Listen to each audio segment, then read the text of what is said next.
Hi friends, welcome back to my channel. అందరు ఎలా ఉన్నారు? బాగున్నారు. అదైతే నిన్నటి షార్ట్, ఇదైతే చిన్న మినీ బ్లాగ్ పెడుతున్నాను. నిన్ననైతే వాతావరణం ఇంకా చాలా చాలా చల్లగా ఉంది వెదర్ మాత్రం. నిన్న ఇంకా మా పిల్లలు ఏదో ఒకటి చేయి మమ్మీ వేడివేడిగా అంటున్నారేసి నేను వెజ్ పలావ్ చేశాను. క్యారెట్ వేసి తర్వాత దాని కాంబినేషన్ ఏది బాగుంటుంది చెప్పండి? చికెన్. ఇంక ఇందులోకి చికెన్ కాంబినేషన్ అయితే అద్దరిపోద్ది. ఇంకా వాతావరణానికి అయితే ఇంకా వేడివేడిగా చికెన్ చేశాను. అందులోకి అయితే వెజిటేబుల్ పలావ్ చేశాను.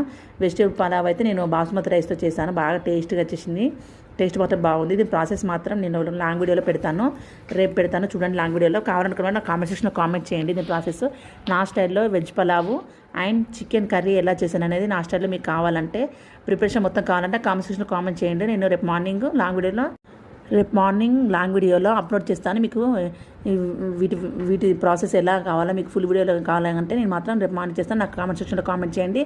కర్రీ మాత్రం వెజ్ పలావ్ మాత్రం అద్దరిపోయింది అబ్బా. అసలు ఈ వేడి చికెన్ వేడివేడి పలావులో చల్లటి వెదర్లు తింటుంటే అసలు కిక్కే వేరుంది అబ్బా. చాలా చాలా టేస్ట్ ఉంది.